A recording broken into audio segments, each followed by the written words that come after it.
It is a stigma in Kenya. Most of the society, most of the people hide these people. Most of the parents are hiding the disabled ones because of they say it is a curse. Most of people have not accepted their conditions as disabled. They have here artificial limb. I understand what disability is because I got my disability at the age of 18 years.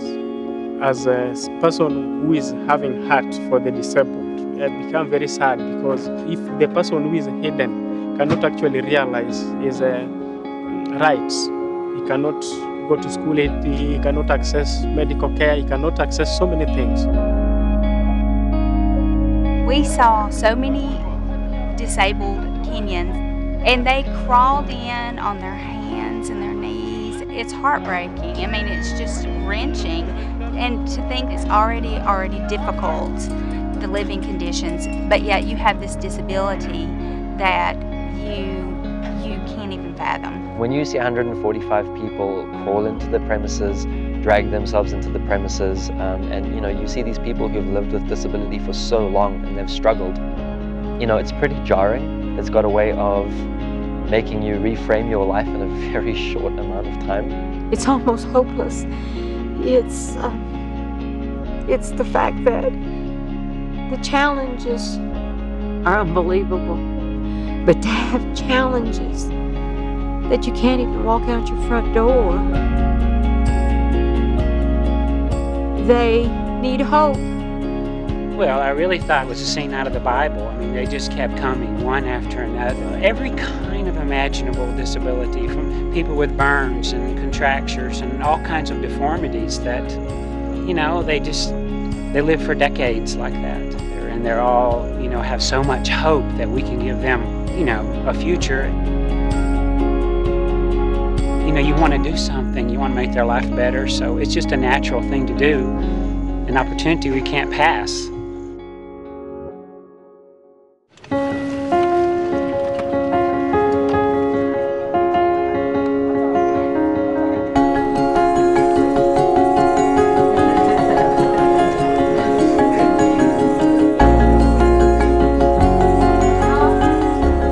Mobility project. Our focus is for disability in developing countries, and the people here, like we saw today in Kenya, have very few choices. That's why they're crawling on the ground or hopping on a stick.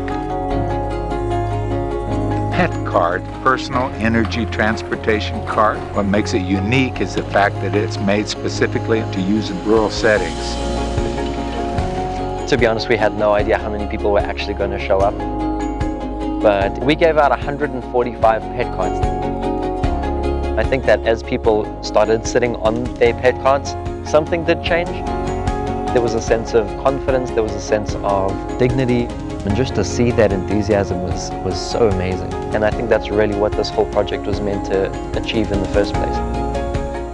My mother cannot walk, and I've been looking forward to get something that can maintain my mother, make her go, and this is one of the very best things that we needed. This is going to be very important in our family. She's saying that it is very nice for her. She's very happy with this thing. The amazement that they had once they saw that they had some kind of freedom just kind of set their spirits free. Praise God.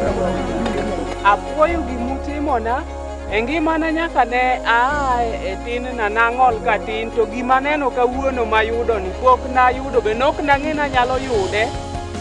Gini dhi loko ngimana bed mayot. I'm very happy because my life is now uplifted. I just wanted to say that we're so grateful for the gift you have given us today. It will increase our mobility. Just the smile and the joy and the happiness in their face. And it was amazing to see. There's nobody who chooses to be disabled. You can imagine the kind of lifestyles they are living without those things.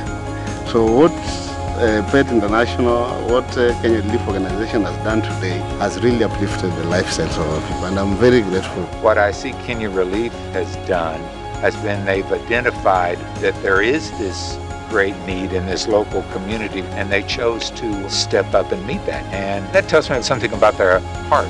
Bye-bye.